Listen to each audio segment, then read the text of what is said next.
Let's talk about polls, my friends. Pablo and I are just sitting by the pool. Just jumped in. Whew, felt good, man. A little bit cold, but felt good. And something I've been wanting to talk about for a long time is about the polls. And a lot of people are like, aren't you worried or this, that, and the other about the Trumpster? And I don't think people recognize what the polls are and how they work actually. So what always happens, the polls before Labor Day are meaningless. They really are. Even the polls right now that's showing Trump surging, just meaningless. The only thing that matters is Labor Day is when people start paying attention. But even the polls don't matter until they start using likely voters. So the polls always are default in favor of the Democrats because they just use the general population. And we know for a fact that probably 60%, 65% of the people actually vote. And that was like during Obama. And Obama had a lot of people motivated. I'm not gonna lie to you. I didn't vote for him, but he got people out who would not have voted. That's not gonna happen this time around. Biden gets no one motivated.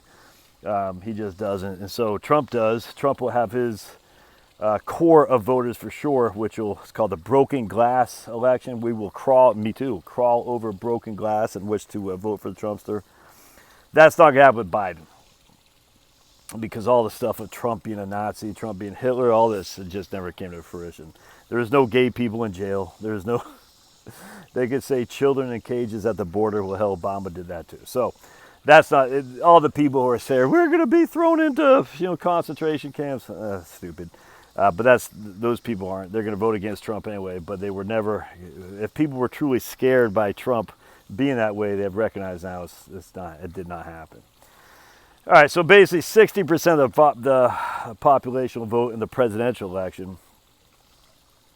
So if you're using just American citizens and you're just saying the general population as a whole, you're oversampling by 40% because 40% of those people aren't even going to vote at all. All right, and then on top of that, you don't just sample registered voters. That's another one. So you got general population, registered voters, because the registered voters may or may not be likely to vote. Come on, buddy. The polls that matter, which is why they always say the polls tighten as we get closer to the election. The only reason the polls tighten as they get closer to the election is because they're using a different methodology on who they're polling. It's just that simple. They're going from general to registered to likely voters. And then they're tightening it down in terms of who exactly the population they're polling. It's just 101, man. It's nuts. And yet so many people say in April, Dukakis in June was up 17% against Bush. I mean, just if you didn't know how this worked, you'd be like, oh my goodness, Dukakis is going to win going away.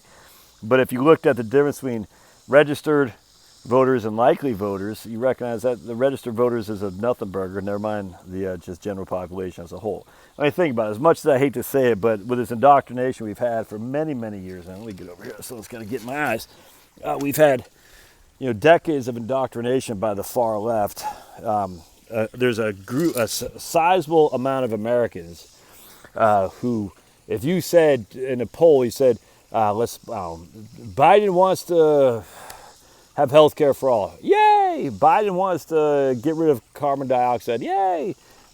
Trump wants to press on fossil fuels. Boo! It's just people they're not that bright when it comes to this, generally speaking. They're just not. They're easily manipulated, unfortunately. And so those 40% of the population are irrelevant when it comes to the electoral politics. It just is. Because A, they don't vote. And so all the things that matters is people to vote. So you can do general election, but just if you phrase it in a various terminology like Biden wants to help, Trump wants to hurt, you can easily get your poll to represent something that doesn't actually exist. All right, so what happens? I used to work for a number of years, actually, probably 3 or 4, probably maybe more than that, in various polling firms for the Republican Party in Arizona, right down there on 24th Street, I believe, or 26th Street in Camelback. We used to have was it down there? Yeah, it's right down there. Maybe it was Indian Ave or whatever it's called. But anyway, we used to have the Republican Party campaign headquarters was right down there in Phoenix. And I used to raise money for them, literally just calling people, asking for campaign donations. Before that, though, I used to work at a polling firm on, I think it was K Street in D.C. It was just some freaking attic in a building on K Street. I think it was K Street, but anyways, down there. And I think I used to take my bike down there, actually. We'd take my bike down there and just pick up, they'd give you this list of people. I remember in Utah, we had, I think it was James Bennett, I think is his name. He was the brother of Bill Bennett.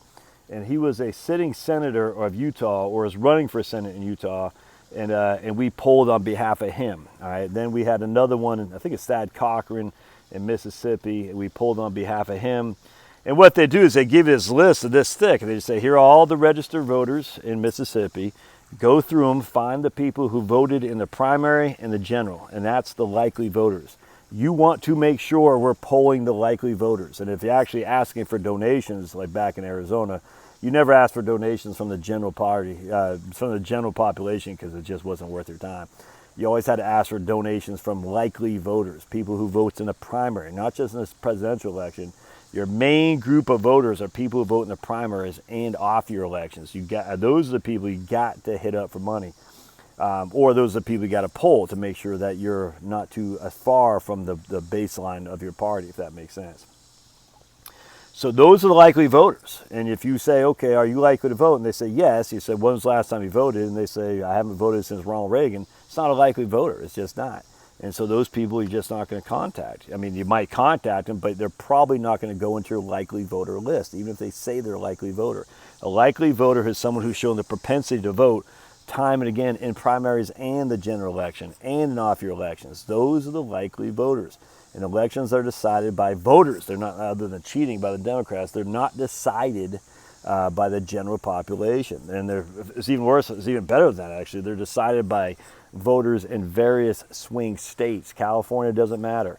Montana doesn't matter. Montana could be closer just because they got a couple college towns there. Generally speaking, Alabama doesn't matter. These states don't matter because they're not going to swing the election. The states that matter are Minnesota, Wisconsin, Michigan, Pennsylvania. I don't even think Ohio is necessary anymore. Florida, North Carolina, New Hampshire, and maybe New Mexico. So there's like 8 swing states. My back, I got some itch in my back. Hold on a second. Scratch, scratch, scratch. And so what you do is so everything else is irrelevant. It matters not what the country thinks. It matters what those swing states think. And so you go there and you vote. You poll people in Minnesota, but not just people. You poll likely voters. You say, okay, when was the last time I voted? I voted in the off-year election. So Virginia, the perfect example. Virginia, did you vote last year's state senate? Yes, okay. You're a likely voter. If you vote in the off-year election, you're a likely voter. All right, that's what you do, and you poll those people, which is why the polls are always way out like this, always in favor of the Democrats, and then they get tighter and tighter and tighter as they narrow down the polling that they're doing. Unfortunately, the media knows that they're doing. They know what they're doing, and this is very nefarious. They're saying, look, Biden's got a 12-point lead. And people hear that like, oh my goodness, it's doomsday. It's the stupidest thing ever, because if you just look at the poll, you say, this is just stupid, because the general population, you're oversampling people in urban areas, you're oversampling people in California, for instance. You're the whole thing is just dumb, which is exactly what happened in 2016. If you actually looked at the dynamics of these pools, I mean, don't forget, they had George Stephanopoulos, and he knows this. I'll never forget. He said Hillary has a 14-point lead on Trump and that was like 3 weeks left for the election, maybe 4 weeks, something like that. But it was after Labor Day. I was like, George, you know this is. I mean, I could not believe he said that. I was like, why is he doing this other than to audition for a point in Hillary's campaign or cabinet? I said, there's no way that freaking Hillary is going to get more of the vote than Obama did. It's just not going to happen. McCain turned off a lot of his support, and Obama was the first black guy to run. And there's no way that Hillary, who's not liked even amongst Democrats, was going to outperform Obama. It just wasn't going to happen, man. The weirdest thing. And yet, I said, Stephanopoulos as the weirdest thing. And I said, and we all knew, if you just paid any attention, that was fake. It wasn't fake. I mean, it's a real poll, but it's stupid. And then if you follow my man, the Conservative Treehouse, Sundance at the Conservative Treehouse, he started analyzing these polls. He said, this has like 43 Democrats, 26 Republican, and 35 independents. It's just stupid. And then you start seeing, it's got, 10% of the poll is in freaking California or something like that, which is stupid too, because while 10% of the population might be in California, I'm just pulling that number up, that's not what matters. It's not what matters in California. It matters what matters in Minnesota. Back then it wasn't Minnesota as much, but still it matters in these states. Now, the worst problem with polls is what happens with Trump is that he pulled a lot of voters out who hadn't voted for a long time, if ever. So they weren't even factored in the likely voters because they might not have been registered. You see what I'm saying? And so Trump appealed to a lot of these people in Wisconsin and Michigan and Pennsylvania who hadn't voted. They would never show up on your, and I told you, my list would be this thick of just people. And if people hadn't voted, even if they had, hell, Trump not just pulled people who hadn't voted, but he pulled people who hadn't voted for Republicans ever.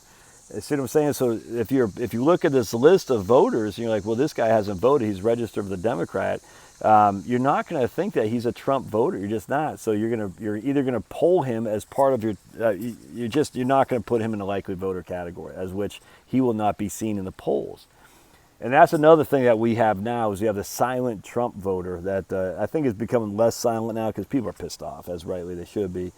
But at the end of the day, you got the silent Trump voter who says, I just don't want anyone to know my crap.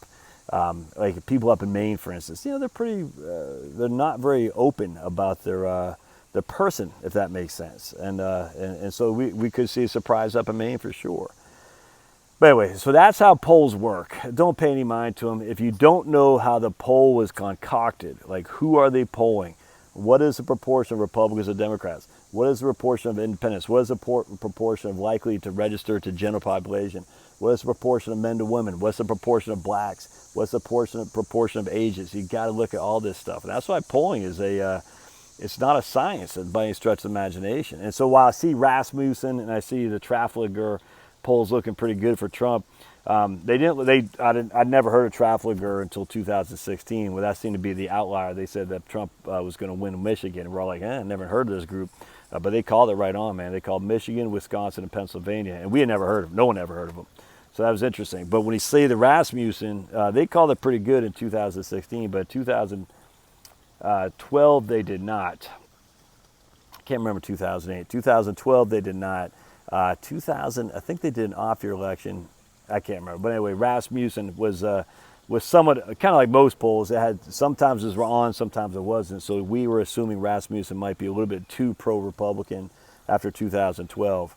The IBD, Investor Business Daily, was spot on, and they've been spot on every time. So if the IBD, and they'll start releasing their TIPP, tracking something poll, I forgot, the daily track, the TIPP from the IBD, Investors Business Daily, will start coming out here, probably here shortly after Labor Day, and they're pretty spot on too. But anyway, so that's how polls work. So don't pay attention now. Wait till after Labor Day and make sure you understand the dynamics. And don't get your heart up if you're a Trumpster or dejected if either way. It's just not worth it. All right, we'll see you.